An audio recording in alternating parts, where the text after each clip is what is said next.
Indo British advanced pain clinic నొప్పి మాయం surgery దూరం ఫర్ అపాయింట్మెంట్స్ 9155515563.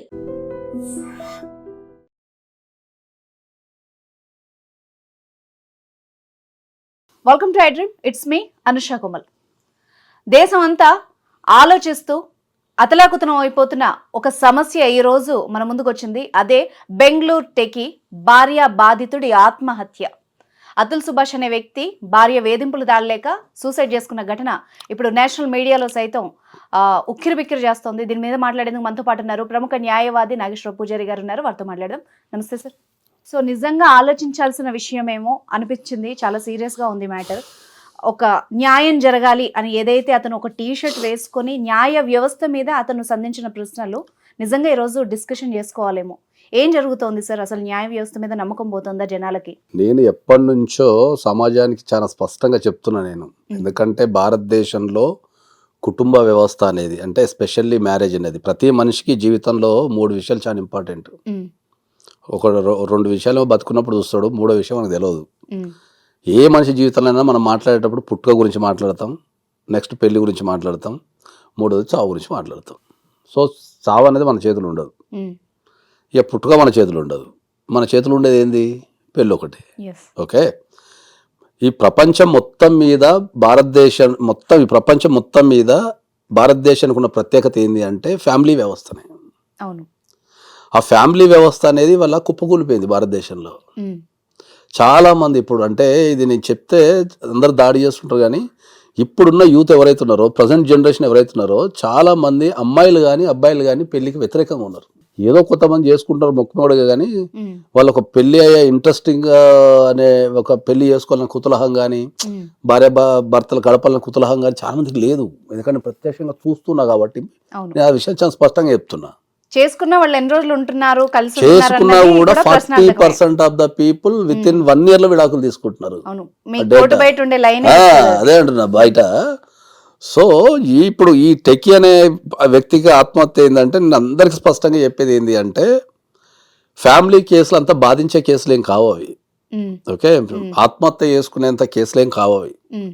సో ఆత్మహత్య చేసుకోవాల్సిన అవసరం ఏం లేదు. జనరల్గా అయితే అందరికి నేను చెప్తున్నా ఏంటంటే, ఎవరన్నా సరే ఫ్యామిలీ కేసుల వల్ల మీరు స్ట్రెస్ ఫీల్ అయినా, లేకపోతే న్యాయం జరుగుతుందన్నా రండి, నేను ఎక్స్ప్లెయిన్ చేస్తాను.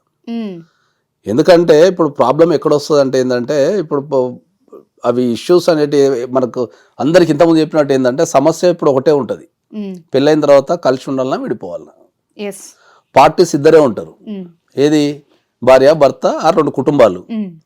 కానీ వీళ్ళ మధ్యలో ఉన్న గొడవ అయితే పడే కేసులు 6-7 ఉంటాయి. ఓకే, ఇప్పుడు సుభాష్ విషయంలో కూడా 9 కేసులు అదే చెప్తున్నా ఇప్పుడు. ఎందుకంటే వ్యవస్థ ఎందుకు మ్యారేజ్ కి వ్యతిరేకంగా ఉన్నారు అంటే ఏంటంటే, ఇప్పుడు పెళ్లి చేసుకున్న తర్వాత 2 వ్యక్తులు విడిపోతే, ఒక అమ్మాయి ఒక ప్లేస్ లో ఉండి ఒక అబ్బాయి ఒక ప్లేస్ లో ఉంటే, చట్టాల ప్రయోజనం ఏముంది అంటే, అమ్మాయి ఎక్కడ ఉంటే అక్కడ కేసులు పెట్టుకోవచ్చు. ఓకే, ఇప్పుడు హైదరాబాద్లో ఇప్పుడు ఒక సపోజ్ చెప్తున్నా, ఒక ఢిల్లీ, ఇప్పుడు మాకు ఎదురే సమస్యలు ఏంటంటే, ఢిల్లీలో ఉన్న ఒక భార్యాభర్తలు ఉన్నారు అనుకుందాం, వాళ్ళు ఇక్కడ హైదరాబాద్ ఉంటారు, పెళ్లి చేసుకుంటారు. ఏదైనా కారణం వచ్చిన తర్వాత ఒక పార్టీ ఎవరో ఒకరు ఢిల్లీకి వెళ్ళిపోతారు. ఇప్పుడు అమ్మాయి ఢిల్లీకి వెళ్ళిపోయింది అనుకుందాం, అక్కడ కేసులు పెట్టింది, ఒక 5 నుంచి 6 కేసులు పెట్టింది అనుకుందాం. సో ఒక్కొక్క కేసు ఒక 1 monthలో ఒకసారి హియరింగ్ వచ్చినా అటెండ్ కావాలా. అటెండ్ కావాలంటే ఇప్పుడు 6 కేసులు పెడితే 6 సార్లు అటెండ్ కావాలి ఢిల్లీకి నువ్వు. అవును. సో ఇప్పుడు ఢిల్లీకి అటెండ్ కావాలంటే మిగతా విషయాలను పక్కన పెడితే, నువ్వు బయట ట్రైన్ పోయినావు అనుకో, పోనీకి 2 రోజులు రానికి 2 రోజులు, 4 days ట్రైన్లోనే ఉండాల్సి వస్తుంది. ఇప్పుడు భారతదేశంలో మనకు ఏపీ ఎక్స్ప్రెస్ అనుకుంటా కదా, అది ఎంత 30 hours పడుతుంది పోనీకి రానికి. సో అట్లా ఎకనామికల్గా పోవాలంటేనేమో నీకు టైం వేస్ట్ అయిపోతుంది.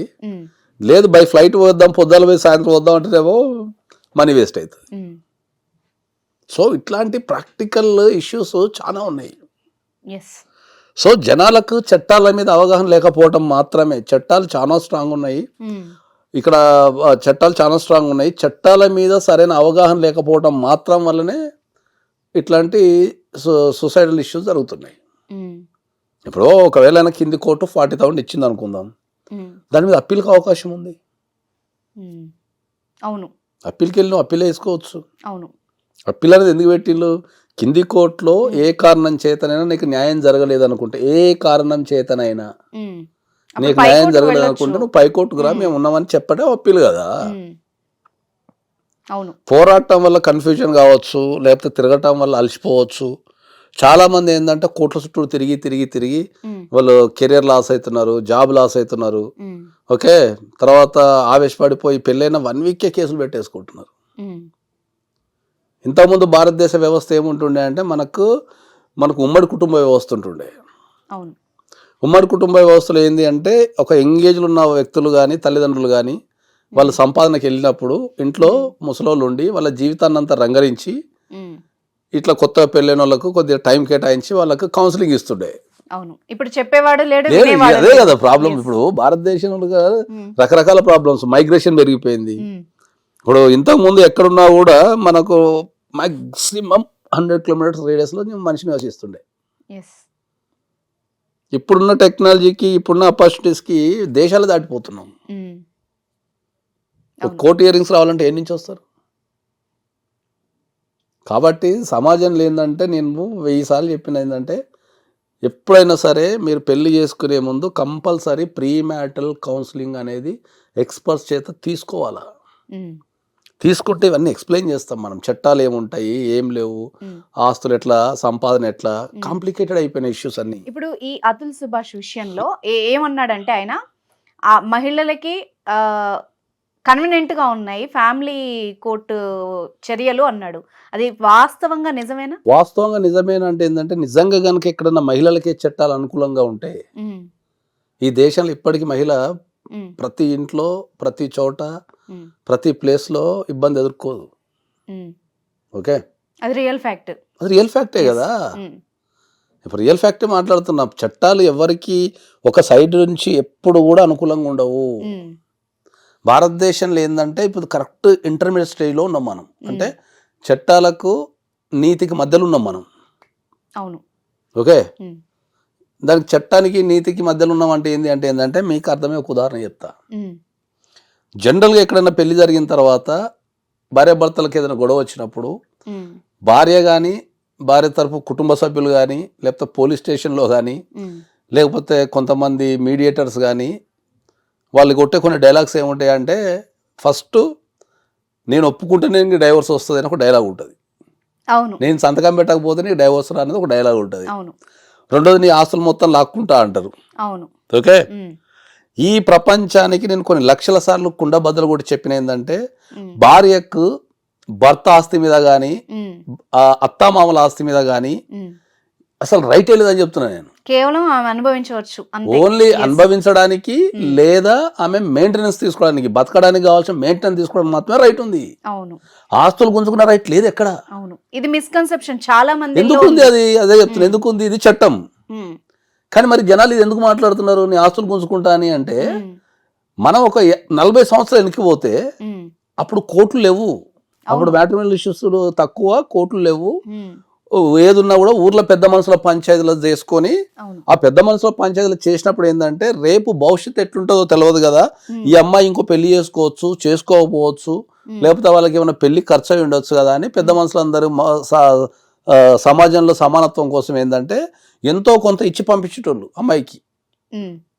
ఇప్పుడు ఊర్లో ఉన్న 1 ఎకరం పొలం తీసుకోపో, అప్పుడు మనీ ట్రాన్సాక్షన్ లేదు. అవును, ఫ్యాక్ట్ ఇది. అప్పుడు ఏమంటుండే, అరే ఆ ఊరు అనుకున్న పొలం 1 ఎకరం అమ్మాయి పేరు మీద రాసేయండి, డైవర్స్ తీసుకోండి అని చెప్పి తీర్పిస్తుండే. దాన్ని తీసుకొచ్చేసి నువ్వు చట్టాలు కాపాదిస్తున్నావు, నీ ఆస్తి గుంజుకుంటా, నీ ఆస్తి అంతా నాదే అంటే ఎవడు అసలు ఆస్తి, ఎక్కడ ఆస్తి? నిజం.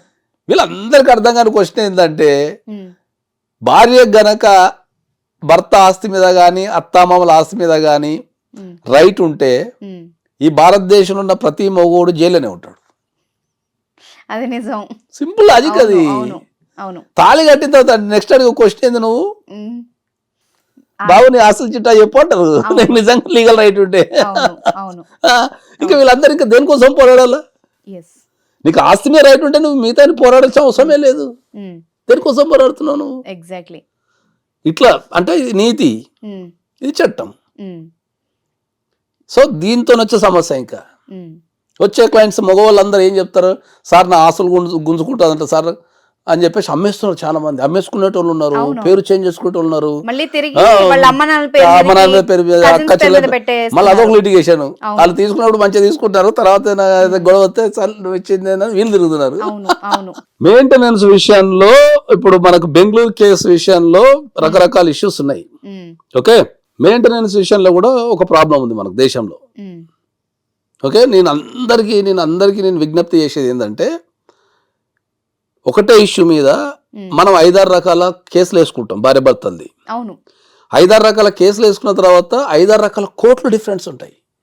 అవును డొమెస్టిక్ వైలెన్స్కి ఒక కోర్టు ఉంది, ఉమ్, 498కి ఒక కోర్టు ఉంది, ఉమ్, చైల్డ్ కస్టడీ చైల్డ్ అకౌంట్ చేస్తే ఆ కోర్టుకు వస్తుంది, ఉమ్, మళ్ళీ కట్ చేస్తే డైవర్స్ ఒక కోర్టుకు వస్తుంది. ఉమ్, సో ఇన్ని కోర్టులు తిరిగే బదులు ఇవన్నీ ఫ్యామిలీ కోర్టుకే ఇచ్చేసి ఒకటే కోర్టుల ఒకటే ఇష్యూ కదా, ఒకటే జడ్జి కదా, ఉమ్, ఇన్ని కోట్లు తిప్పి అంటే ఒకటే విషయాన్ని నేను ఇప్పుడు నా దగ్గరకు ఒక డైవర్స్ కేసు వచ్చింది అనుకో, ఉమ్, ఒకటే విషయాన్ని నేను పోయి డివిసి కోర్టులో చెప్పాలి ఒక రోజు పోయి, ఉమ్, ఇంకో రోజు పోయి ఫ్యామిలీ కోర్టులో చెప్పాలా, ఉమ్, ఇంకో రోజు పోయి 498 కోర్టులో చెప్పాలా, ఇంకో రోజు పోయి చైల్డ్ కస్టడీ చెప్పాలా. ఎందుకు ఇంత మల్టిపుల్ కేసెస్? ఉమ్. ఇవన్నీ ఫ్యామిలీ కోర్టుకి అధికారం ఇచ్చేస్తే, అన్ని ఒకటి దగ్గర వేసేస్తే ఆ ఒక్కరోజు వ్యవస్థ అయిపోతుంది కదా. ఇది దానికి ఎవరు పోరాడాలా? yes ఉమ్, ఎవరు పోరాడాలా? ఉమ్, మళ్ళా మెయింటెనెన్స్ చేయాలనుకో, ఒక్క మెయింటెనెన్స్కి సరిపోతుంది, ఉమ్, మిగతా అన్నిట్లో నువ్వు మెయింటెనెన్స్ చేయాల్సిన అవసరం లేదు. ఉమ్, ఇప్పుడు ఒక అమ్మాయి ఒక భర్త మీద మెయింటెనెన్స్ కేసు వేయాలంటే 125 సిఆర్పిసి కింద ఒక కేసు వేసుకోవచ్చు, ఒకటే భర్త మీద 125 సిఆర్పిసి కింద వేసుకోవచ్చు, డొమెస్టిక్ వైలెన్స్లో వేసుకోవచ్చు. ఉమ్, ఓకే, ఉమ్, తర్వాత ఫ్యామిలీ కోర్టులో మన హిందూ మ్యారేజ్ యాక్ట్లో సెక్షన్ 24 కింద వేసుకోవచ్చు, ఉమ్, తర్వాత Hindu adoption and maintenance act అని ఒకటి ఉంటుంది, ఉమ్, దాని కింద వేసుకోవచ్చు. ఉమ్, ఒకే అమ్మాయి ఒక భర్త మీద 4 మెయింటెనెన్స్ కేసులు వేయచ్చు. వాడు ఫైనల్గా నువ్వు బతకడానికి ఒక చట్టంలో ప్రొవిజన్ ఏం రాశారు ఉమ్, పూర్వకాలంలో ఉన్న వ్యక్తులంతా ఏంది అంటే, అమ్మాయిలు ఎవరైతే అమ్మాయిలు ఉన్నారో అప్పుడు ఎక్కువ హౌస్ వైఫ్లు ఉంటుండే, ఉమ్. వాళ్ళకు వర్కింగ్ కల్చర్ లేకుంటుండే, అవకాశం కూడా లేదు అవకాశం కాబట్టి, లేదు. yes. అప్పుడు ఎవరైనా ఉన్నా కూడా ఊర్లో ఉన్న పొలాలు అవో ఏవో చేసుకుంటుండే. ఉమెన్ వర్కింగ్ అనేది చాలా తక్కువ పర్సంటేజ్ అప్పట్లో. ఉమ్, ఓకే, కాబట్టి అప్పుడు దానివల్ల ఇచ్చారు. ఏంటంటే పెళ్లి చేసుకున్న తర్వాత ఏ భర్త అయినా సరే ఉమ్, ఆమె నెగ్లెక్ట్ చేసినా, పట్టించుకోకున్నా, ఏ కారణం చేత పట్టించుకోకున్నా ఆమె ఇమీడియట్లీ మా దగ్గరకు వస్తే మెయింటెనెన్స్ ఇస్తామనే దాన్ని ఒక మెయింటెనెన్స్ అనేది మనం 125 సిఆర్పిస్ కింద పెట్టారు. పెట్టిన తర్వాత ఇప్పుడు ఏ చట్టమైనా మనకున్న ప్రాబ్లం ఏంటంటే, ఇప్పుడు మ్యాట్రిమోనిస్టులో ఏ చట్టమైనా కూడా పాతయే. హిందూ మ్యారేజ్ యాక్ట్ 1955లో వచ్చింది, ఉమ్, 1955 హిందూ మ్యారేజ్ యాక్ట్ 1955 వచ్చింది. ఉమ్, ఒక్కసారి మీరు ఇమాజినేషన్ చేసుకోండి, 1955లో దేశంలో ఏ పరిస్థితి ఉండే. అవును, అప్పటికి ఇప్పటికి చాలా ఇప్పుడు changes ఉన్నాయి. ఇప్పుడు ఎక్కడ ఉన్నాం మనం? 2024లో ఉన్నాం. ఉమ్, సేమ్ యాక్ట్ 1955లో ఉన్న యాక్ట్ నువ్వు 2024కి ఎట్లా అప్లికబుల్ అవుతుంది? జీవిత విధానం మారిపోయింది, కల్చర్ మారింది, పరిస్థితులు మారినాయి, వ్యవస్థ మారింది, వ్యక్తులు మారిపోయారు, ఉమ్, మ్యారేజ్ ట్రెండ్ మారిపోయింది. మరి దాంట్లో అమెండ్మెంట్స్ వద్దా? ఉమ్, అమెండ్మెంట్ చేయాల్సిందే కదా. నువ్వు ప్రతి దాంట్లో ఒక అప్గ్రేడ్ తీసుకొచ్చినప్పుడు మరి ఈ సమాజంలో మరి యాక్ట్లు అక్కడే ఉండిపోయినాయి, మరి వీటి మీద ఎవరు పోరాటం చేయాలా? ఎవరు పోరాటం చేయరు. ఉమ్, ఇప్పుడు జ్యుడిషియల్ వ్యవస్థ అనేది ఉంది. జ్యుడిషియల్ వ్యవస్థలో ఎవరెవరు ఉంటారు? న్యాయమూర్తులు, ఉమ్, కోర్టు సిబ్బంది. ఉమ్, కోర్టు సిబ్బంది అంటే లెక్కకు రారు, ఎందుకంటే వాళ్ళ చేతిలో పవర్ ఏమి ఉండదు. yes ఉమ్, న్యాయమూర్తులు ఉంటారు, ఉమ్, కట్ చేస్తే అడ్వకేట్లు ఉంటారు. ఈ రెండే జ్యుడిషియల్ వ్యవస్థలు ఉండేటి. ఇప్పుడు మీ ఉద్దేశం ఏంటి, మార్చాల్సిన అవసరం ఉందంటున్నారా? డెఫినెట్లీ మార్చమని చెప్తున్నా నేను, ఉమ్, డెఫినెట్లీ మార్చాలని చెప్తున్నా. కానీ ఇన్ని working మల్టిప్లై women చేసి కి గానీ- ఒకటే కేసుని ఇన్ని మల్టిప్లై చేసేసి ఉమ్. నువ్వు ఇంత ఇబ్బంది పెట్టడం ఎందుకు అంట నేను. కాదు సార్, ఇప్పుడు వర్కింగ్ ఉమెన్ కి కానీ మ్యారేజ్ అయినా పిల్లలు లేకపోతే ఆమెకు మెయింటెనెన్స్ రాదు అని చట్టంలో ఉంది కదా. ఎక్కడ కూడా అట్లా రాయలేదు. ఓకే, ఎక్కడ Okay. ఇస్తున్నారు? ఉమ్, నువ్వు జాబ్ చేసినంత మాత్రం, ఎందుకంటే judgements are day to day మారిపోతుంటాయి. ఓకే, ఒక జాబ్ చేసే అమ్మాయికి మెయింటెనెన్స్ ఇవ్వద్దని ఎక్కడ రాయలే. ఉమ్, కాకపోతే మనం కనుక ప్రూవ్ చేయగలిగితే, ఆమె స్వశక్తిగా బతకగలుగుతున్న ప్రూవ్ చేయగలిగితే మెయింటెనెన్స్ ఇచ్చే అవకాశం లేదు, అంతే. ఉమ్హుం. అది ప్రూవ్ చేయాల్సిన బాధ్యత అడ్వకేట్స్ మీద ఉంటుంది. ఓకే, ఎవరు జ్యుడిషియల్ వ్యవస్థలో మార్పు రావాలంటే ఎవరిలో మార్పు రావాలా? జ్యుడిషియల్ వ్యవస్థలో మార్పు రావాలంటే న్యాయమూర్తులు ఉంటారు, అడ్వకేట్లు ఉంటారు, ఇంకెవరు జ్యుడిషియల్ వ్యవస్థలు మొత్తం. ఉమ్, హయ్యెస్ట్ పార్ట్ జ్యుడిషియల్ వ్యవస్థలో తీసుకునేది జడ్జెస్ అడ్వకేట్సే. ఉమ్, ఇప్పుడు జడ్జెస్ వాళ్ళు వచ్చేసి ధర్నాలు ఇంకోటి చేసో అయితే వాళ్ళు చేయలేరు కదా. అవును. మార్చాల్సింది అడ్వకేట్సే. ఉమ్, క్లయింట్కు రిప్రజెంటేషన్ ఇచ్చి వానికి ఆలోచన రేకెత్తిచ్చి మనం వాడిని ఉత్తేజపరిచి మనం వానికి ఒక ఆలోచన ఇచ్చి మనం మార్చేసి అడ్వకేట్స్ అంట నేను. ఇప్పుడు ప్రధానంగా మనం ఇది ఆత్మహత్య గురించి మాట్లాడుతున్నాం కదా. సో నిజంగా మీరు ఒక వ్యాలిడ్ పాయింట్ మాట్లాడారు. ఇప్పటి వరకు మీడియా అంతా కూడా ఒక రకంగానే మాట్లాడింది. ఎంతసేపు ఆయన ఆందోళన చెంది ఆమె వేధింపుల వల్ల చనిపోయాడు. మీరు కరెక్ట్గా చెప్పారు, చనిపోవాల్సిన అవసరం లేదు. దేనికి చనిపోతావు? ఇక్కడ దేనికి చనిపోతావు? 14 hours బ్యాక్ కూడా ఒక లేడీ చనిపోయిందండి. దేనికి చనిపోతావు? ఎస్, ఈ మ్యారేజ్ ఈ హెరాస్మెంట్ లో నిజంగా చనిపోయేంత ప్రెషర్ ఉంటుందా? చనిపోయేంత, నేను అదే చెప్తున్నా, కేసులలో చనిపోయేంత ప్రెషర్ ఉండదు, కన్ఫ్యూజన్ ఉంటది. Yes, of course, correct. అది కన్ఫ్యూజన్ ఉంటది. కన్ఫ్యూజన్ తో ఏంటంటే ఇప్పుడు సార్ నేను ఇప్పుడు ఎట్లా ఫీల్ అవుతావు అంటే, ఇప్పుడు నేనున్నా నా భార్య నా మీద 4 మెయింటెనెన్స్ కేసులు వేసింది అనుకో, స్ట్రెస్ అయిపోతాం మనం. అయ్యో అని 4 వేసిందా అంటాం. ఇప్పుడు దాన్ని ఎక్స్ప్లెయిన్ చేస్తానికి వ్యవస్థలో అడ్వకేట్స్ కి ఓపిక ఎక్కడుంది? ఇప్పుడు చాలా మంది నా దగ్గరకు వస్తారు. ఇప్పుడు మెయింటెనెన్స్ తీసుకుందాం అనుకుందాం. మెయింటెనెన్స్ అనేది ఎప్పుడు కూడా యాక్చువల్ ఎక్స్పెన్సెస్ మీద మెయింటెనెన్స్ ఇవ్వాలి. What is the actual expenses అంటే ఏంది? ఇప్పుడు వరంగల్లో ఉన్న ఒక అమ్మాయి ఉంది, ఆ అమ్మాయి మెయింటెనెన్స్ వేసుకుంది. ఆ అమ్మాయి వరంగల్లో నివసించడానికి ఎంత ఖర్చు అవుతుంది? లివింగ్ స్టాండర్డ్ వరంగల్లో ఒక అమ్మాయి నివసించాలంటే యావరేజ్ స్టాండర్డ్ ఎక్స్పెన్సెస్ ఎంత, అంతే. ఒక వరంగల్లో ఒక అమ్మాయి కనుక నివసించాలంటే నా లెక్క ప్రకారం ఒక 50,000 ఇస్తే ఇనఫ్. మన వాళ్ళందరూ సమాజంలో ఏం మాట్లాడతారంటే మనకు సాలరీలో 50% పోద్దంట కదా సార్ అంటారు. ఎక్కడ కూడా శాలరీలో ఇంత పర్సంటేజ్ తీసుకోవాలని కనుక ఉంటే డైరెక్ట్ అదే చెప్తాం కదా. చట్టం రాసి ఉంటది కదా, చట్టంలో ఎక్కడో దగ్గర భర్త సంపాదనలో 50% ఇవ్వాలి అని రాసి ఉంటే అదే కదా. ఎక్కడ రాసి ఉంది అంటున్నా నేను. మెయింటెనెన్స్ 50% ఇవ్వాలనో, 30% ఇవ్వాలనో, 60% ఇవ్వాలనో ఎక్కడ రాసి ఉంది? ఎక్కడ రాసలేదు. Every case is a unique case to case maintenance decide చేస్తారు. పిల్లల జీవిత విధానం వేరు, భార్య జీవిత విధానం వేరు. పిల్లలకి ఎప్పుడు కూడా ఏమవుతుంది అంటే ఫాదర్ లివింగ్ స్టైల్ వచ్చేస్తుంది.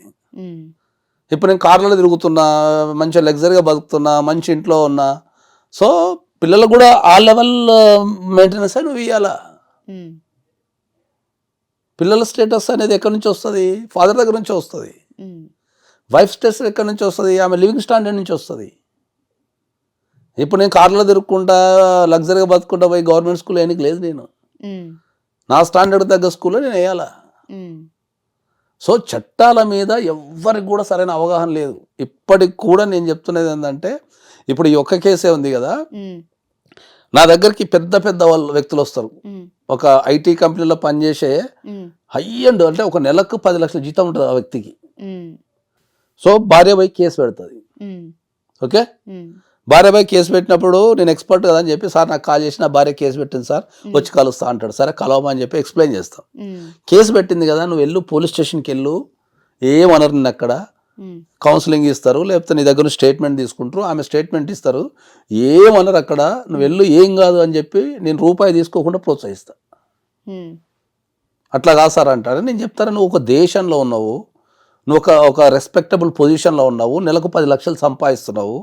రేపు నువ్వు పోలీస్ స్టేషన్కి నేర్చుకుంటూ వెళ్తే అక్కడ వర్కింగ్ సిస్టమ్ ఎట్లుంది, ఎన్విరాన్మెంట్ ఎట్లుంది, నీకు న్యాయం జరుగుతుందా, అన్యాయం జరుగుతుందా, రేపు ఎవరికి ఓటేయాలా, ఎవరికి ఓటేయద్దు, రేపు నువ్వు ప్రశ్నించే తత్వం వస్తుంది. నువ్వు పోరా అంటే వాడు అస్సలు నీకు ఎంత కావాలో చెప్పు సార్, నేను మాత్రం పోలీస్ స్టేషన్ పోను అంటాడు. కథమే అయిపోయింది స్టోరీ. ఇంకా నాకు ఎంత ఇస్తానికి రెడీగా ఉంటాడు. కానీ ప్రాక్టికల్ ఎక్స్పీరియన్స్ పోయి అక్కడ చూసినా పోరా, నేను వెనక నేనున్నా, నీకు అక్కడ పోయిన తర్వాత పోలీసు వాళ్ళు ఏమన్నా నాకు ఒక టెక్స్ట్ పెట్టు, నేను ఇమ్మీడియట్లో వచ్చి వాలిపోతా అంటాడు వాడు. డైలాగ్స్ ఏముంటాయి, మా ఇంటా ఉంటా పోలే సార్ మేము పోలీస్ స్టేషన్కి, అమ్మో మేము పోలీస్ స్టేషన్ పోను సార్ అంటాడు. అరే పోలీస్ స్టేషన్ నా పాకిస్తాన్లో ఉన్నది, లేకపోతే పోలీస్ స్టేషన్ పోతారని ఊరేస్తారా? నువ్వు కట్టే ట్యాక్సులతోనే పోలీస్ స్టేషన్ రన్ అవుతుంది. నువ్వు కట్టే ప్రతి ట్యాక్స్, మనం గవర్నమెంట్ కట్టే ప్రతి ట్యాక్స్ నుంచే గవర్నమెంట్ డిపార్ట్మెంట్ రన్ అవుతున్నాయి. నిన్ను కాపాడాల్సిన బాధ్యత వాళ్ళకు ఉంటుంది. పోమంటే ఎవరు ఇప్పటికీ ఈ దేశంలో పోలీస్ స్టేషన్కి పోవటం ఈ దేశంలో ఇప్పటికీ నామోషి. చాలామందికి ఇప్పటికీ ఈ దేశంలో పోలీస్ స్టేషన్ కాల్ వస్తే వాడు ప్యానిక్ అయిపోతాడు. ఇంకా అంటారు ఇప్పటికీ ఈ దేశంలో అడ్వకేట్ ఆఫీస్కి ఎప్పుడు రాలేదు సార్ అంటారు. అసలు మీ ఇంతవరకు మా జీవితకాలంలో అడ్వకేట్ ఆఫీస్లో మేము కాలు పెట్టలేదు సార్ అంటారు. అరే దేశంలో ప్రతి దానికి ఒక చట్టం ఉంది. ఆ చట్టం మీద మీరు అవగాహన పెంచుకోవాల్సిన బాధ్యత ప్రతి ఒక్కరికి ఉంటుంది. పెంచుకొని అర్థం చేసుకుంటే నువ్వు ఆత్మహత్య చేసుకోవాల్సిన పరిస్థితే రాదు. ఎగ్జాక్ట్లీ. అర్థమైందా? ఏం చేస్తారు మా అంటే మెయింటెనెన్స్ 40,000 వేసాను అనుకుందాం. ఇప్పుడు ఆ నుంచి అప్పీల్ పోతాం, అక్కడ నుంచి సుప్రీంకోర్టు పోతాం, రివ్యూ చేస్తారు కదా. అవును. చాలా మంది ప్యానిక్ అయ్యేది ఏంటి అంటే మ్యాట్రిమోనల్ ఇష్యూస్ వచ్చారు. ప్యానిక్ అయ్యేది ఏంటంటే ఇష్యూ ఒకటే ఉండి కేసు 6-7 అవుతాయి మల్టిపుల్. ఎట్లా మేనేజ్ చేయాలని అర్థం కాకనే వీళ్ళు ప్యానిక్ అవుతారు. కానీ చట్టం ఎవరి సైడ్ లేదు. ఇది అందరూ తెలుసుకోవాల్సిన చట్టం ఎవరి సైడ్ లేదు. ఆడోళ్ళ సైడ్ లేదు, మొగోళ్ళ సైడ్ లేదు. ఇలా చెప్తున్నది గట్టిగా. అవును. నువ్వు ఎట్లా రిప్రజెంటేషన్ ఇస్తావు అనే దాని మీద చట్టం ఆధారపడినది. నువ్వు యాక్చువల్ కరెక్ట్ ప్రొసీడింగ్స్ తీసుకొని కరెక్ట్ నువ్వు చెప్పగలిగితే నీకు అసలు ఎంజాయ్ చేయొచ్చు ప్రొసీడింగ్స్. నేను ఇప్పుడు సైలాజిస్ట్ అనే పదం నేను వరల్డ్ లో సైలాజిస్ట్ అనే పదం కనిపెట్టింది నేనే. నువ్వు గూగుల్ లో కొట్టినా కూడా రాదు. అది దాని ట్రేడ్ మార్క్ ఉంది. నాకు 20 years of the trade mark ఉంది. సైలాజిస్ట్ అంటే సైకాలజీ ప్లస్ లా రెండు కలిపి చెప్పే వ్యక్తిని సైలాజిస్ట్ అంటారు. వాళ్ళు ఎవరు. ఇప్పుడు ఆ వ్యక్తి ఆత్మహత్య చేసుకోవాల్సిన పరిస్థితి ఎందుకు వచ్చింది చెప్పండి? పానిక్ అవ్వడమే, స్ట్రెస్ అవ్వడం, పానిక్ ఆయన పక్కన నిలబడి నిన్ను కాపాడుకుంటా అనే ధైర్యం ఇవ్వనందుకే చచ్చిపోతాడు మనిషి. అవును అవును. కన్ఫ్యూజ్ అయి ఉంటాడు. అరే ఎన్ని కేసులు పడ్డాయి, ఎట్లా, ఏం చేయాలా? ఓకే, అడ్వకేట్స్ చెప్పుండకపోవచ్చు, ఏం కాదు నేను కాపాడుతా పో, నేను ఉన్న పోని ధైర్యాన్ని ఇవ్వకపోవచ్చు. మా దగ్గరకు వచ్చే వాళ్ళకు లా కంటే ఎక్కువ మేము సైకాలజీ పాఠాలు చెప్పాల్సి వస్తుంది తెలుసా. లా ఒకసారి చెప్తే వాళ్ళకి అర్థం కాదు. లా మెల్లమెల్లగా చెప్తా నేను. ముందు వానికి గట్టిగా స్ట్రాంగ్గా వాడిని అసలు సైకలాజికల్గా చేస్తాం. వచ్చేటోడు మళ్ళీ లా అడగడు మమ్మల్ని తెలుసా. వచ్చి కూర్చొని కేసు గెలుస్తామా సార్ అంటాడు. అది పోతుంది. అంటే ఒక వ్యక్తి వచ్చి నా ముంగడ కూర్చొని ఒక అర్ధగంట విషయాలు చెప్పేసి కేసు గెలుస్తామా సార్ అని నేను చెప్పగలిగితే నేను అడ్వకేట్ ఎందుకైతా, జ్యోతిష్కునైతా మంచిగా, లేకపోతే బాబానైతా. ఎగ్జాక్ట్లీ. ఏదో చెప్తాం కేసు కన్వర్ట్ కానీ సరే అంటాం కానీ జనరల్గా ఏంటంటే మేము అందాజ చెప్పగలుగుతాం అంతే. మాకు ఇచ్చిన ఫ్యాక్ట్స్ని బట్టి ఓకే దీన్ని విన్నింగ్కి సంబంధించిన అంశాలు ఉన్నాయని చెప్పగలుగుతాం తప్ప ఖచ్చితంగా స్ట్రైట్ ఫార్వర్డ్ 100% కేసు గెలుస్తాం సార్ అంటాడు. 100% కేసు గెలిచేటట్టు ఉంటే నా ఫీజులు ఎంత లాక్కోవచ్చు. ఒక ఇష్యూలో ఏర్పడిన తర్వాత ఆపరేట్ని కూడా చూడాలా. ఒక కేసు చేయాలంటే 18 రకాల ప్రొసీడింగ్స్ ఉంటాయి. 18 రకాల ప్రొసీడింగ్స్ పూర్తయితేనే ఆ కేసు మీద మాకు అవగాహన వస్తుంది. ఇప్పుడు ఎవరైనా మా దగ్గరకు వచ్చేటోళ్ళు అన్యాయం జరిగింది అని అంటారు కదా తప్ప ఎదుటోడు మంచోడు సార్ అన్నాడు. ఎదుటోడు మంచోడు అయితే నువ్వు నా దగ్గర ఎందుకు వస్తావు? సో ఆడియన్స్ పాయింట్ ఆఫ్ వ్యూలో ఒక ఇష్యూ మేము దగ్గరికి తీసుకొస్తాం. అబ్బాయిలందరూ కూడా పెళ్లికి భయపడుతున్నారు. ఎందుకు అంటే వచ్చి ఏమన్నా తేడాలు జరిగితే ఈ మధ్య డైవర్స్లు ఎక్కువైపోతున్నాయి. వాళ్ళు స్ట్రైట్ ఫార్వర్డ్గా పేరెంట్స్కి వేస్తున్న క్వశ్చన్ ఏంట్రా పెళ్లి చేసుకోవట్లేదు అని అంటే ఎందుకు ఆస్తి పోగొట్టుకోవడానికా లేకపోతే నా శాలరీ సగం దానికి పెట్టడానికా అనేది అతని వ్యూ. అమ్మాయిలు ఏమంటారు, నేను ఇంత చదువుకొని వాడికి కోట్లు ఖర్చు పెట్టి వాడికి లక్షలు కట్నం ఇచ్చి వాడి ఇంట్లో పని చేయడానికా అని అమ్మాయి. సో ఇద్దరి ఇష్యూస్ ఇలా ఉన్నప్పుడు పెళ్లి మీద పూర్తిగా నమ్మకం పోయింది అందరికీ. ఇప్పుడు రీసెంట్గా ఒక అబ్బాయి చనిపోయాడు బెంగళూరు టెక్కి, మీకు తెలిసిందే. సో సూసైడ్ చేసుకున్నాడు, భార్య వేధింపులు ఎక్కువగా అడిగిందని చెప్పేసి. సో ఈ సిచ్యువేషన్లో ఎట్లా చూడాలి? భార్యలు అలిమోనీ తీసుకోవడం, అటు అబ్బాయిలు కట్నం డిమాండ్ చేయడం, ఈ మధ్యలో కొందరు సూసైడ్ చేసుకోవడం, ఎట్లా చూడాలి బ్యాలెన్స్ చేసుకుంటాం? జనరల్గా ఈ ప్రపంచంలో ఏ ప్రాణి అయినా కూడా ఒక మనిషి తప్ప ఏ ప్రాణి కూడా ఆత్మహత్య చేసుకోదు. ఆత్మహత్య చేసుకునే ఏకైక జీవి మనిషి ఒక్కడే. ఓకే, బీయింగ్ ఏ సైలాజిస్ట్ నిన్ను అసలు ఈ వ్యక్తి ఎందుకు ఆత్మహత్యలు చేసుకుంటారు అనే విషయం మీద నేను రీసెర్చ్ చేస్తే ఆత్మహత్యలకు మెయిన్ రీజన్ ఏంటి అంటే డిప్రెషన్. ఓకే, డిప్రెషన్ ఏ నుంచి వస్తుంది అంటే ఒక సమస్య మీద అవగాహన లేకపోవడం వల్ల డిప్రెషన్ వస్తుంది. అంటే ఆ సమస్యను ఎట్లా సాల్వ్ చేయాలా అనేది వాళ్ళకి అర్థం కాదు. వాళ్ళకంతా ఆలోచించే పవర్ కానీ ఉండదు, ఫస్ట్ పాయింట్. రెండోది పక్కన నిలబడి వాళ్ళతో మాట్లాడగలిగే ఓపిక ఎవరికి లేదు ఇప్పుడున్న జనరేషన్లో. ఓకే, లేకపోవడం వల్ల ఏంటంటే అది ఇంకెక్కువ అయిపోతుంది. ఎప్పుడైనా ఒక వ్యక్తి ఆత్మహత్య ఎప్పుడు చేసుకుంటాడు ఏంటంటే ఈ ప్రపంచంలో నాకు ఎవ్వరు సహాయం చేసేటోళ్ళు లేరు, సో నా జీవితం అయిపోయింది, సో ఇంతమంది ఉన్నా నాకు ఎవరు సాయం చేయనప్పుడు ఎవరి కోసం బతకాలని చెప్పేసి ఆత్మహత్య చేసుకుంటారు. ఆత్మహత్యకు రీజన్ ఫస్ట్ అది. సో నువ్వు ఎప్పుడైనా సరే ఒక వ్యక్తికి నీ పక్క నేనున్నా, నీ కోసం నేను కష్టపడతా, లేకపోతే నీ కోసం నేను నిలబడతా, నువ్వు పని చేయని చెప్తే వాడు ఆత్మహత్య చేసుకోడు ఎప్పుడు. ఎందుకంటే ఆ ధైర్యం వేరే. అరే నా పక్కన ఒక వ్యక్తి ఉన్నాడు, నా కోసం ఉన్నారనే ధైర్యంతో బతకాలనిపిస్తుంది. సో మనం ఫాస్ట్ మూవింగ్లో ఏంటంటే మనకి ఎవరైనా సమస్య చెప్తున్నా కూడా అని మనం రియాక్షన్ చేయడము పట్టించుకోకపోవడం చేస్తాం మనం జనరల్గా. ఓకే, సో దానివల్ల ఆత్మహత్య చేసుకుంటారు. కాబట్టి నేను మళ్ళీ ఒకసారి చెప్తున్నా ఏంటంటే ఎవ్వరు కూడా మీరు ఆత్మహత్య చేసుకోకండి ఎప్పుడు కూడా. మీ జీవితంలో ఏదన్నా సమస్య ఉండి మీకు అర్థం కాలేదంటే పంజగుట్టలో నా ఆఫీస్ ఉంటుంది, నేను రోజు 4 to 9 కూర్చొని ఉంటాను, డైరెక్ట్ వచ్చేసి నేను కాపాడుకుంటా. ఎటువంటి సమస్య పర్లేదు దేశంలో నేను కాపాడుకుంటా. పోతే రెండోది మనం మ్యారేజ్కి వచ్చారకు ఈ ఆత్మహత్యలు కానీ ఇవన్నీ ఎందుకు జరుగుతున్నాయి అంటే ఏంటంటే పెళ్లి మీద మెయిన్ గా నమ్మకమే పోయింది. అయితే పెళ్లి మీద నమ్మకం ఏంటంటే మొన్న నాకు ఒక one of the top most person అంటే మంచి ఇండస్ట్రీలో టాప్ మోస్ట్ పర్సన్ అసలు పెళ్ళి అంటే ఏం సార్ అని అడిగాను. ఓకే, నెగిటివ్ చెప్పాలా పాజిటివ్ చెప్పాలని అడిగిన. ఓకే, లేదు సార్ పాజిటివ్ చెప్పు అన్నాడు. మళ్ళీ తర్వాత నెగిటివ్ అడగద్దని అడిగిన. సార్ పాజిటివ్ చెప్పు అంటే నేను చెప్పిన పెళ్ళి అంటే ఏం లేదు, ఒకటే వ్యక్తితో రోజు ప్రేమలో పట్టాయి పెళ్ళి అని చెప్పిన. ఓకే, ఒకటే వ్యక్తితోని మనం ప్రతిరోజు ప్రేమలో పట్టాయి పెళ్ళి. ప్రతిరోజు ప్రేమలో డిఫరెంట్ వ్యక్తితో పడ్డాం అనుకో అది పెళ్ళి కాదు, అంతే ఇంకేముంటుంది. ఓకే, ఓకే, అంటే రోజులు ఏమైనా చూస్తాం కదా, చూసినప్పుడు ప్రతిరోజు ప్రేమలో పడ్డావు అనుకో ఆ రోజంతా బ్యూటిఫుల్ ఉంటుంది నీకు. కాబట్టి ఇంక నీకు సమస్య వస్తుంది. అవును, ప్రధానంగా ఏమైందంటే పెళ్లి మీద వ్యతిరేకత రావడానికి ప్రధాన కారణం ఏంటంటే మనకు ఇండివిజువాలిటీ పెరిగిపోయింది. అవును, కుటుంబాలు చిన్న కుటుంబాలు అయిపోయి విలువలు నేర్పడం మర్చిపోయినాం మనం చాలా మందికి. అర్థమైందా? సమాజంలో ఏది మంచి ఏది చెడు అని నేర్పడం మర్చిపోయింది. చాలా మందితో నేను మాట్లాడేటప్పుడు ఎక్కడైనా కూడా నేను చాలా గమనిస్తుంటా కదా, నాది నాది నాది అని మాట్లాడుతుంటారు. ఓకే, నా డబ్బు, నా మనీ, నా కెరియర్, నా శాలరీ, లేకపోతే నా లైఫ్. అక్కడ మనీ ఎక్కడ ఉంది? అదే అంటున్నా నేను. పెళ్ళి అంటే త్యాగం చేయటం అంతే. పెళ్ళి అంటే త్యాగం చేయటం. ఆ త్యాగం చేసే ఎప్పుడు త్యాగం చేస్తారంటే ఇద్దరు వ్యక్తులు బాగా అర్థం చేసుకున్నప్పుడు త్యాగం చేసుకుంటారు. అర్థం కాకపోతే త్యాగం చేసుకోరు. సో ఇప్పుడున్న జనరేషన్లో ఏంది అంటే ఆ అర్థం చేసుకునేది తత్వం అనేది వెళ్ళిపోయింది. ఎందుకు అంటే ఏంటంటే నా దగ్గరకు వచ్చే ప్రతి కేసులో నేను చూస్తా కదా, ప్రతి కేసులో పెళ్లి చూపులకు పెళ్లికి మధ్యలో 2-3 నెలల కంటే ఎక్కువ తేడా లేదు. Okay, first point instant marriages అంటున్నారు. అంత ఇన్స్టెంట్ మ్యారేజ్ ఉన్నాయి. మ్యాక్సిమం 90% ఆన్లైన్లో చూసుకోవటం, ముచ్చట పెట్టుకోవటం, నీకెంత వస్తుంది నాకెంత వస్తుంది, లేకపోతే నువ్వేం ప్యాకేజీ నాదేం ప్యాకేజీ, నువ్వేం చేస్తావు నేనేం చేస్తా, అందంగా ఉన్నావా, ఇంతే. ఇవే మనకు సెట్ అవుతుందా లేదా, సెట్ అవుతుందా లేదా, ఇంతే. మరి ఏం చూడాలంటారు? గుణమే చూడాలని చెప్తా నేను. ఎట్లా తెలుస్తుంది sir? By the way of travelling. Okay, ఇప్పుడు పూర్వకాలంలో మనకు మైగ్రేషన్ లేదు. ఒక కుటుంబం ఉందనుకో, ఆ కుటుంబంలో చిన్నపిల్లలు పెళ్ళయ్యేంత వరకు ఆ కుటుంబంలో అక్కడనే అడ్డు పెట్టుకొని ఉంటుండే. ఇప్పుడు దానివల్ల ఏమవుతుండే అంటే మనం పెళ్లి సంబంధానికి పోయినప్పుడు ఆడపిల్ల అయినా మగపిల్ల అయినా మనకి ఇన్ఫర్మేషన్ అనేది ఈజీగా దొరుకుతుండే.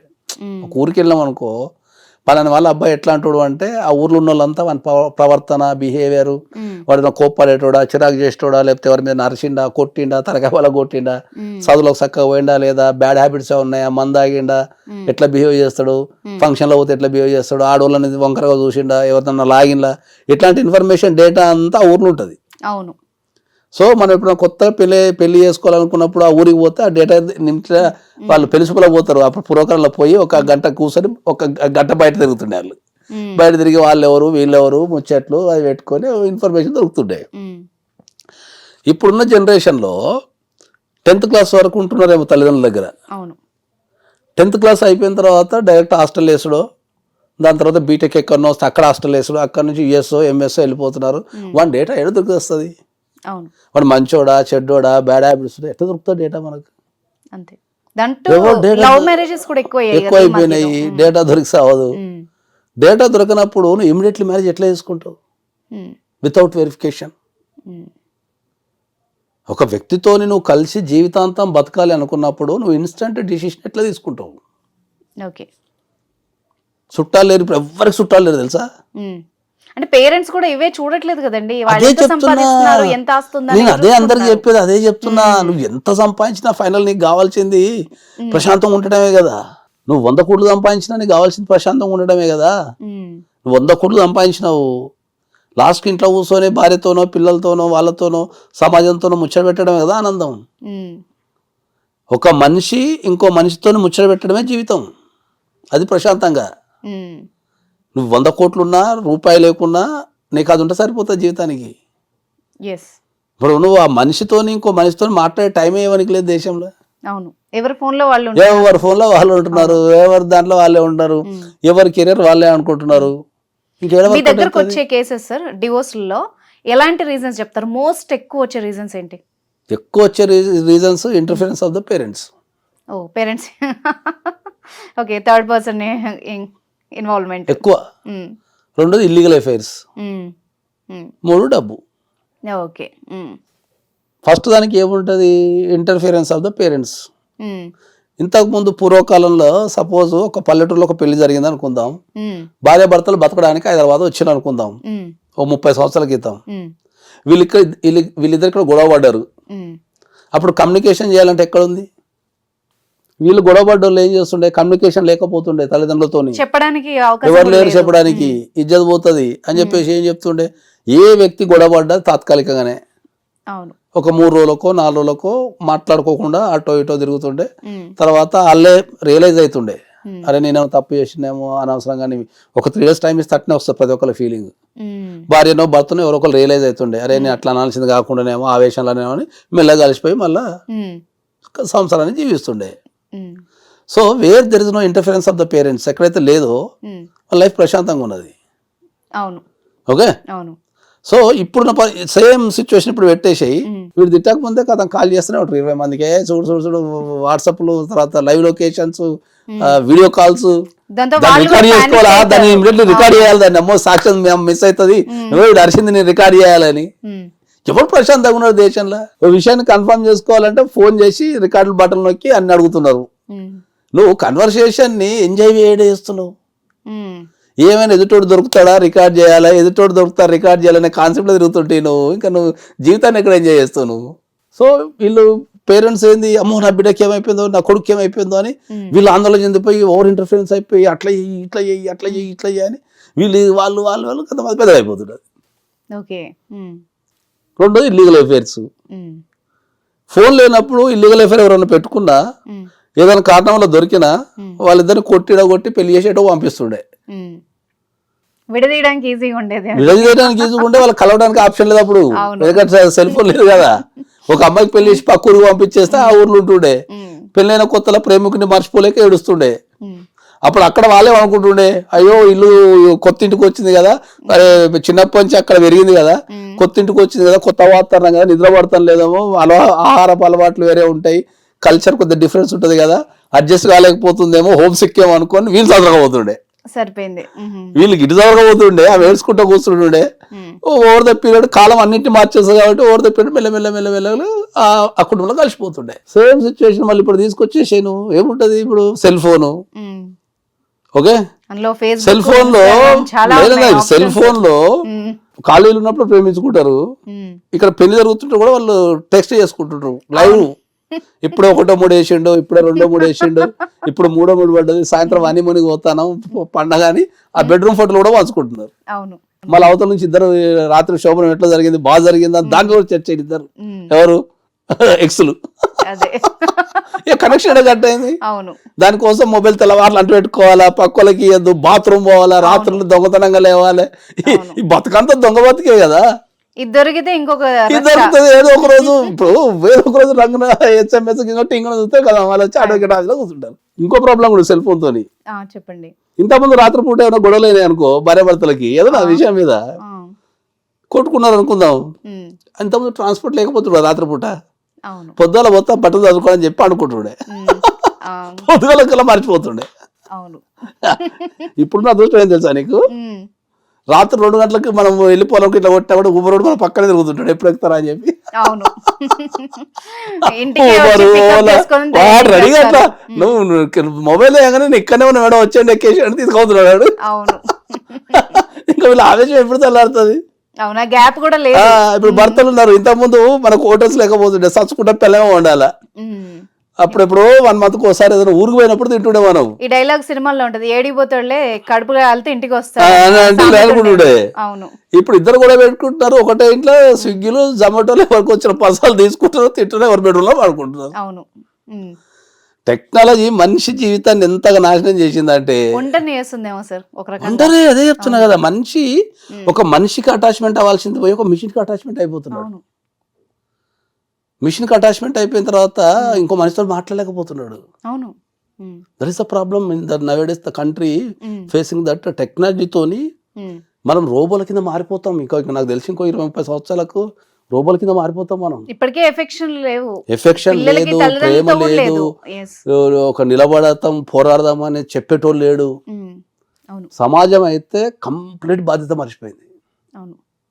కంప్లీట్. ఎవ్వరు ఒక మూమెంట్ ఎంజాయ్ చేస్తలేరు అసలు. ఎక్కడ కూడా ఒక మూమెంట్ ఎంజాయ్ చేసే పరిస్థితి లేదు. ఇంతకు నేను మొన్న పుష్ప 2 సినిమాకు పోయినా.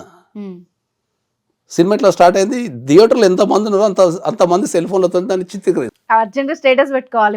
నేను ఒక్కనే ఫోన్ పక్కన పెట్టి అరే అమ్మ ఇదేంటో అందులో సినిమాకి వచ్చిందా మొత్తం థియేటర్ మొత్తం పెట్టేసి కెమెరాలు. వాడు సినిమా చూడటం బంద్ చేసి ఏది సీన్ వస్తుంది రికార్డ్ చేస్తున్నాడు, స్టేటస్ పెడుతున్నాడు, రికార్డ్ చేస్తున్నాను. అవును. అవును. లైఫ్ అంతా మంచిగా సినిమా పోయినావు, సినిమా చూసుకో, ఫోన్ పక్కన పడేసి మంచిగా సినిమాని ఏం చేయాలి కానీ ఏం చెప్తున్నావు. అవును. ఇంతకుముందు మనకు సామాజిక బాధ్యత ఉంటుండే. ఏమన్నా రోడ్డు మీద తప్పు చేస్తున్నావు, ఏదైనా చెడ్డ ప్రవర్తిస్తున్నావు, వచ్చి బెదిరించేటోళ్ళు, అది చేసేటోళ్ళు. ఇప్పుడు ఫోన్ ఇంతెందుకు, పెళ్ళైన అమ్మాయి పూర్వకాలంలో ఇంటికి పోతే పండగ తెల్లారికి ఒక్క ఎక్స్ట్రా కూడా సమాజం ఉండలేకపోతుండే తెలుసా నీకు. పక్కింటి వాళ్ళు వచ్చి ఏమైంది ఇంకా పండగ అయిపోయింది పోలే అని అడుగుతుండే. ఏమైంది మీ అత్తకు నీకైనా గొడవ అయిందా లేకపోతే మొగుడితో ఏమైనా గొడవ అయిందా అని దగ్గర ఉండి బస్ ఎక్కుతుండే. వీళ్ళకంటే లేదు నీ అమ్మ జీతం నా జీతంతో పోయేటట్టు అయినా బస్ ఎక్కుతుండే వీళ్ళు. ఇప్పుడు పెళ్ళైన అమ్మాయి వచ్చి ఇంట్లో కూర్చుంటే పక్కింటోడు కదా ఇంట్లోనే అడుగుతలేరు. రంగరంగ వైభవంగా పెళ్లి చేసుకొని 4 రోజులు తిరిగి వచ్చి ఇంట్లో కూర్చుంటే పక్కింటోడు అడుగుతలేడు. హైదరాబాద్ లో 50% ఆఫ్ ద ఫ్యామిలీస్ కి వాళ్ళ పక్కింట్లో ఎవరు ఉన్నారో తెలియదు. అయిపోయిందా ఆ కల్చర్, అయిపోయింది అలాగా. నా పక్కింట్లో దొంగ ఉన్నాడా, మంచోడు ఉన్నాడా, లేకపోతే డాక్టర్ ఉన్నాడా, సగం మంది తెలియదు. మనకి అపార్ట్మెంట్స్ కల్చర్ వచ్చినప్పుడే అది అయిపోయింది. సామాజికంగా ఎప్పుడైతే మనిషి చచ్చిపోయిండో పెళ్లి వ్యవస్థ అనేది కుంటుపడిపోయింది. ఎగ్జాక్ట్లీ. పెళ్లిళ్ళు చేసుకోపోవడం, లేదంటే చేసుకొని గొడవలు పెట్టుకోవడం. ప్రోగ్రామ్ పెట్టుకున్నారు అందరు దేశంలో. ఇప్పుడు నా లీగల్ టాక్ కూడా అవే కాల్స్ ఎక్కువగా వస్తాయి. ఇల్లీగల్ కాంట్రాక్ట్స్, తర్వాత మనీ, టెక్నాలజీ, రికార్డులు చేయాలి, దాచుకోవాలి, బెదిరించాలి. ఎవడు మనిషి ఎక్కడ ప్రశాంతంగా ఉన్నాడు? ఇక్కడ కూడా సమాజంలో ఎవడు ప్రశాంతంగా లేడు. ఏమైనా రికార్డ్స్ వేయాలన్నా కథం సాక్ష్యం సేకరించుకోవాలా, జోలు పెట్టుకొని తిరగాల. మాట్లాడుతున్న దగ్గర కాల్ రికార్డ్స్ ఉన్నాయి అంటాడు. వ్యవస్థ పెళ్ళి ఇప్పుడున్న, నేను ఆల్రెడీ కొన్ని 100 సార్లు చెప్పిన, ఫ్యూచర్లో ఒకప్పుడు వీరబ్రహ్మేంద్ర స్వామి వీరబ్రహ్మం గారు చెప్పినా కానీ నేను ఇప్పుడు చెప్తే పెళ్లి గురించి నువ్వు ఇది రాసుకో, ఇంకా 10 సంవత్సరాల తర్వాత చూడు ఇది జరగబోదని అన్నాడు. ఎలా ఉంటుంది అంటారు? 10 సంవత్సరాల తర్వాత అమ్మాయిలు ఎవ్వరు పెళ్లి చేసుకోరు, ఎవ్వరు పెళ్లి చేసుకోరు అమ్మాయిలు. ఇప్పటికే సగానికి చేసుకోవడంలే. మళ్ళా జంబలక్కడి పంప వస్తుంది జీవితంలో, మళ్ళీ జమ్మలక్కడి పంప వస్తుంది. మగవాళ్ళంతా ఇంట్లో కూర్చొని గిన్నెలు తవ్వుకుంటూ ఉంటారు, వీళ్ళేమో జాబు వేస్తారు. ఏం రై అంటే అమ్మగారు వండి రండి అని చెప్పి పెడతారు. అది చెప్తే అందరు నా మీద దాడి చేస్తున్నారు. ఫ్యాక్ట్ మాట్లాడితే దాడి చేస్తున్నారు. కొంత జాగ్రత్త పడాల్సిన ఇంటర్లేడు వాడు దేశంలో. అరే ఇంటంటారా నాయన, ఎవడు ఇంటర్లేడు. మీరే ఎక్స్పర్ట్, ఎందుకంటే మీరు చెప్తేనే తెలుస్తుంది. ఎక్కడ ఉన్నది చాయిస్? మగవాని చాయిస్ వెళ్ళిపోయింది. మగవాళ్ళకి అసలు చాయిస్ లేదు ఇప్పుడు, అంతా ఆడవాళ్ళ చాయిసే ఉన్నది. వాళ్ళు చెప్పినట్టు ఏంటి ఏమైనా తిండి పెడుతున్నారు, మంచిగా ప్రేమిస్తున్నారు, మంచిగా ఉంటున్నారు. చెప్పినట్టు ఏమైనా దొబ్బారు అంటారు, కథం అయిపోయింది. పక్కన వాడు రెడీగా ఉంటున్నాడు ఎప్పుడు.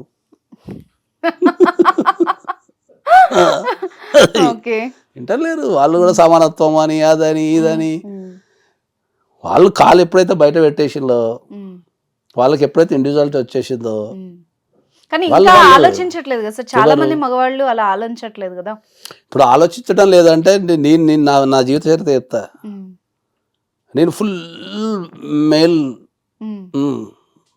జనరల్గా, నేను బై స్వతహాగా నేను లాలో ఉన్నా కాబట్టి రోజుకు ఒక 100 మందిని కలుస్తా కాబట్టి కలిసి కలిసి కలిసి కలిసి కలిసి నా వ్యవస్థ మారిపోయి నేను మేల్ డామినేటెడ్ వ్యవస్థ నుంచి ఫిమేల్ సపోర్టింగ్ వచ్చేసిన, ఫెమినిజానికి వచ్చేసిన. మిమ్మల్ని మార్చేశారా అంటే ప్రపంచంతో మార్చి అంటే ఇని అసలు ప్రాక్టీస్ అంతా అర్థమైపోయింది.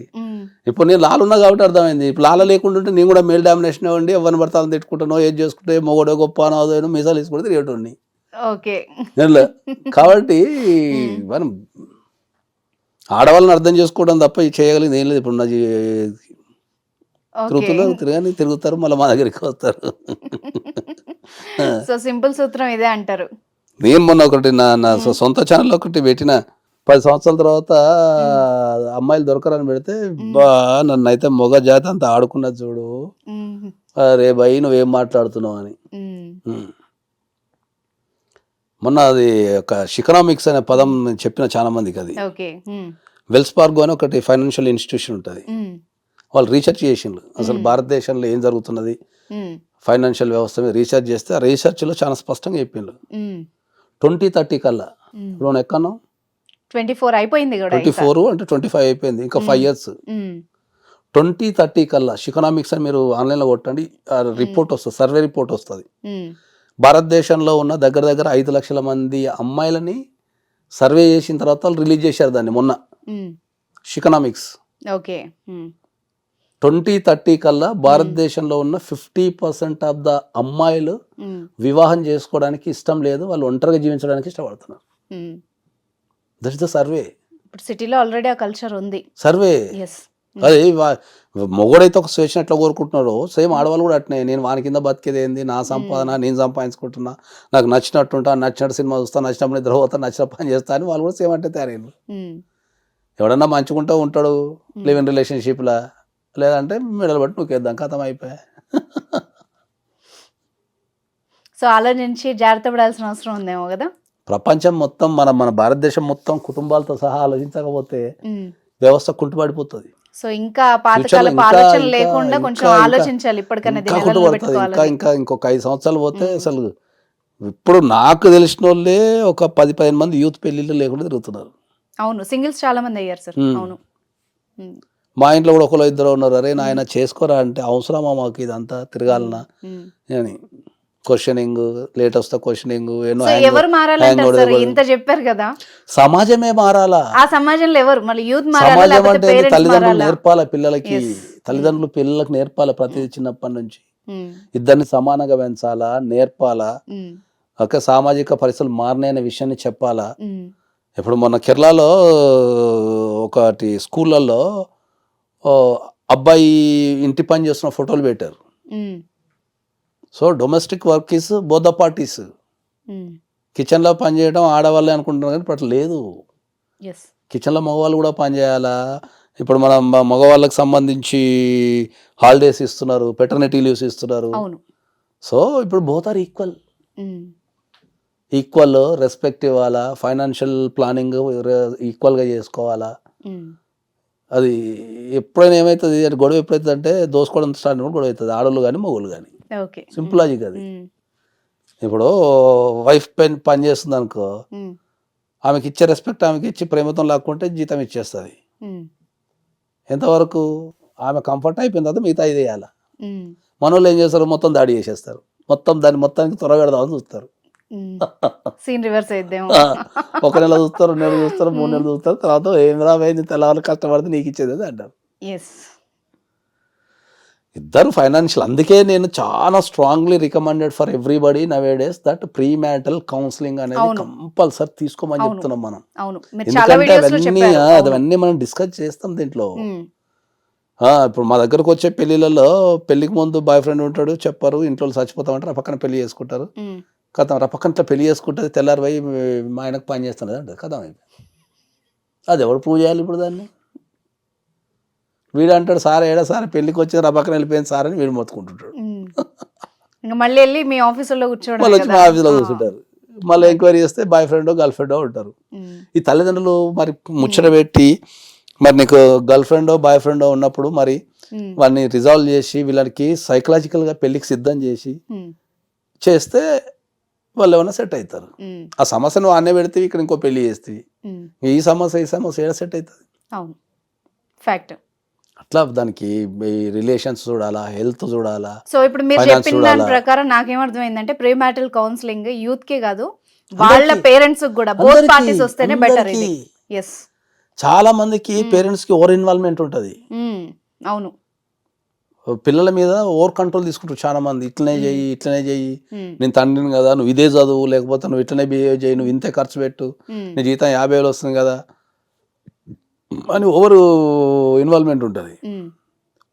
దానివల్ల కొడుకు భరిస్తాడు, కూతురు భరిస్తుంది, ఎదుటోడు భరించాడు. అవును. అపైట్ పార్టీ భరించారు. ఒక్కసారి 18 సంవత్సరాలు వచ్చిన తర్వాత వాళ్ళకు మనం మంచి చేస్తున్నారా లేదా గమనించాలి తప్ప వాళ్ళ జీవితాన్ని నిర్ణయం తీసుకునే అధికారం చట్ట ప్రకారం కూడా లేదు. ఆఫ్ కోర్స్ చాలా వాల్యుబుల్ ఇన్ఫర్మేషన్ ఇచ్చారు ఈ రోజు. లేదు, చట్ట ప్రకారం 18 సంవత్సరాలు భారతదేశం నిండిన తర్వాత ఒక వ్యక్తి జీవితంలోకి ఎంటర్ అయ్యే అధికారం ఎవరికి లేదు, including wife and husband also. So ఇప్పుడు మీ మాటలన్నీ విన్నాక మ్యారిటల్ రేప్ ఉంది. మ్యారిటల్ రేప్ అంటే ఏంది? పెళ్ళి అయిన తర్వాత భార్యకి ఇష్టం లేకుండా నువ్వు పార్టిసిపేషన్ చేయడానికి లేదు, దట్ ఇస్ ద మ్యారిటల్ రేపు. అవును, ఆ సెక్షన్ కూడా ఉంది. భార్యకి ఇష్టం లేకపోతే అది రేప్ గానే పరిగణిస్తారు. మరి అదే కదా, మరి చట్టం అంత ప్రయోజనం ఉన్నప్పుడు నువ్వు బలవంతం ఎట్లా చేస్తావు? మనలో కొట్టి డైలాగ్ ఇది, నా భార్యవే నువ్వు వినాలంటారు. ఏడా భార్య చెప్తావు. ఇంకా సల్లా బతుకుంటే జమ్మలకి పంప సినిమా మన జీవితాల్లో వచ్చేస్తుంది. ఇంకా ఇప్పుడు మీరు చెప్పినవన్నీ కూడా వార్నింగ్స్ లాగా తీసుకుని కొంత మారితే కూడా కొంత రిలీఫ్ వస్తుందేమో. నేనైతే అసలు మ్యాట్రిమోనియల్ ఇష్యూస్ లో ఎవరిని కోర్టుకు రావద్దని నేనైతే వచ్చిన వాళ్ళందరికీ కాళ్ళు మొక్కి మరీ చెప్తాను. మా ఆఫీస్కి ఎవరైనా వస్తే కాళ్ళు మొక్కి చెప్తా. ఎందుకంటే ఒక మనిషి 20-25 వరకు తెలవకుండా ఒక కంట్రోల్లో బతుకుతాడు. 18 సంవత్సరాల వరకు మైనరు, మళ్ళీ తర్వాత కూడా చదువులు. మేమే ఇప్పుడు నేనున్నా అనుకో, మా అబ్బాయికి 18 సంవత్సరాలు దాటినంత నేను చదివించాలి కదా. నేను 18 సంవత్సరాలు వచ్చినాయి బాబు, చట్టం ప్రకారం వెళ్ళిపోవడానికి లేదు దేశంలో. సో వాడిని స్టడీస్ పూర్తయి వాడు సెటిల్ కావడానికే 20-25 అవుతుంది. డిపెండ్ అపాన్ వాళ్ళ knowledge, economical situations, other conditions అన్ని కలిపి 20-25కి. అక్కడ నుంచి స్టార్ట్ అయిన తర్వాత ఏమవుతుంది, 35 వరకు వాడు ప్రశాంతమైన జీవితాన్ని గడిపిన అనుకో, అన్ని రకాలుగా మ్యారేజ్ పరంగా కావచ్చు, కెరియర్ పరంగా, చిన్నదో పెద్దదో జాబ్ ఏదైనా. 25 నుంచి 35 మధ్యలో ఎవడైతే ప్రశాంతంగా బతుకుతాడో వాళ్ళ లైఫ్ అంతా ఎంజాయ్ చేస్తాడు. 25 నుంచి 35 మధ్యలో ఎవడైతే కోర్టు కేసులో ఇరుకుతాడు కదా, మ్యాట్రిమోనియల్ ఇష్యూస్లో, మన లైఫ్ అంతా అట్నే ఉంటుంది. ఈ ప్రపంచాన్ని పీడించే అతిపెద్ద సమస్య ఏం తెలుసా? Late marriages. 30-35 పెళ్లి చేసుకుంటే నీకు అట్రాక్షన్, నీకు జనరల్గా ఎంగ్లో పెళ్లి చేసుకోమని చెప్తాను నేను. మాక్సిమం 25 లోపు పెళ్ళి అయిపోవాలా అబ్బాయికి. వాళ్ళకి కూడా ఇష్యూస్ ఉన్నాయి కదా సార్, మళ్ళీ శాలరీ ఎంత, ఏం సంపాదిస్తున్నారు, కెరీర్ ఏంటి, అది వాళ్ళకి పెద్ద అతిపెద్ద సమస్య కదా. మళ్ళీ అది ఇవన్నీ చూసే జీవితం దుబ్బ పెట్టుకుంటా చెప్పేది నేను. నువ్వు అబ్బాయిలకైనా అమ్మాయిలకైనా చూడాల్సింది శాలరీయో కెరీరో కాదు, వాని గుణం ఎంత ఉంది, లేకపోతే అమ్మాయి గుణం ఎట్లుంది, ఒక కుటుంబాన్ని కాపాడుకోగలుగుతారా, కష్టం వస్తే పక్క నిలబడగలుగుతారా, ఓకే, కష్టాలలో సుఖాలలో తోడుండగలుగుతారా, ఒకళ్ళొకరు ప్రేమించుకోగలుగుతారా అని నేర్పాలా. మీరు మనందరం అంటే నేను కాదు, నేను ఎప్పుడు అట్లా చేయనుకో, నేను మావాడు ఒప్పుకుంటే 25 చేసేస్తాను, నేను 23-24కే చేసేస్తాను మావాడు ఒప్పుకుంటే. అట్లయితే మైండ్ ప్రిపేర్ చేసి పెట్టినాక తర్వాత వాని ఇష్టం, నేను ఫోర్స్ చేయాలి వేరే విషయం. కానీ 25 లోపు మ్యారేజ్ అయిపోవాలా. ఎంగులు ఉన్నప్పుడే నువ్వు జీవితాన్ని అనుభవించకపోతే 35కి ఎవరికి ముడ్డి గుడ్లు వేస్తలేదు దేశంలో. తినే తిండికి, తాగే తాగుడికి సగం రోగాలతో ఉన్నారు. బీపీలు, షుగర్ తోని 30 years కి stress, work stress, travelling, pollution, food. వాడి జీవితాన్ని ఏం చేస్తాడు? 30కి పెళ్లి చేస్తే 35కి కొడుకో బిడ్డ పుడితే వీడు ముసలుడు అవుతుంటాడు, వాడు ఎంగులు ఉంటాడు. వాడు 10కి రాగానే వీడు 50 ఉంటాడు, 50 వీడు అప్పటికి హాస్పిటల్స్ వీడు తిరుగుతుంటాడు. ఇక ఇద్దరి మధ్యలో నీకు బాండింగ్ ఏర్పడుతుంది. ఇప్పుడు నేను 45, మా అబ్బాయి 18, ఇప్పుడు మాకు బాండింగ్ ఉన్నది. మరిగా 35 ఏముంటే 35 చేసుకుంటే అమ్మాయిలైనా అబ్బాయిలు నాకు అర్థం కాదు. సగం దేశాల్లో ఉన్న అమ్మాయిలకి 50% ఆఫ్ ద అమ్మాయిలకి పీసీఓడీలో ఉన్నాయి. అమ్మాయిలకు పీసీఓడీలు ఏడు నుంచి వస్తాయి? స్ట్రెస్, ఫుడ్డే. జాబ్ గురించి స్ట్రెస్, ట్రావెలింగ్ గురించి, మన కెరీర్ గురించి స్ట్రెస్, అన్ని స్ట్రెస్లే ఉన్నాయి. అయిపోయి ఇంకేముంటుంది? పెళ్ళి అమ్మాయికి 22 ఇస్ హైయెస్ట్. తర్వాత పిల్లలు పుట్టకపోవడం స్ట్రెస్తోని, తర్వాత ఏం చేసిన ఇక మనకి కొత్త కొత్త సిస్టాలు అనేది తెచ్చి పెట్టేసిండ్రు, ఐవీఎఫ్లు అనో లేకపోతే అవి సరగస్ అనో ఇంకెవడు కంటాడా చెప్పేసి కనడం కూడా మానేసిండ్రు జనాలు. ఎగ్జాక్ట్లీ. సో ఎలాబరేటెడ్ గా ఉన్న సిచ్యువేషన్స్ అన్ని చెప్పారు. సో పుట్టే పిల్లలు కూడా స్ట్రాంగ్ గా లేరు ఇప్పుడు, అవును అవును. మానసికంగా స్ట్రాంగ్ గా లేరు, శారీరకంగా కూడా స్ట్రాంగ్ గా లేరు. ఎస్. ఎందుకంటే ఒక చిన్న ఉదాహరణ ఏముంటే చెప్తాను మీకు అర్థమయ్యే భాషలో చెప్తా. నీకు విత్తనం ఎట్లాంటిదో చెట్టు అట్లాంటిది. నువ్వు ఎంత మంచి విత్తనం ఉంటుందో చెట్టు అంతే మంచిగా వస్తుంది. అట్లనే నువ్వు ఒక ఒక ఒక జీవికి నువ్వు జీవం ఇవ్వాలంటే నువ్వు ఎంత స్ట్రాంగ్ ఉంటావో, నీ ఆలోచనలు ఎంత మంచిగా ఉంటాయో అట్లాంటి వ్యక్తులే పుడతారు. నువ్వు భయపడుకుంటా స్ట్రెస్తో నీ బతుక్కుంటా ఈ రకరకాల గజిబిస్తోని పిల్లల్ని కంటే వాళ్ళు కూడా అట్నే ఉంటారు. నీ బాడీ రిఫ్లెక్షనే వాళ్ళకి వస్తుంది. అయిపోయి ఇంకేముంటుంది. Thank you very much sir, మీ వాల్యుబుల్ టైం స్పెండ్ చేసినందుకు.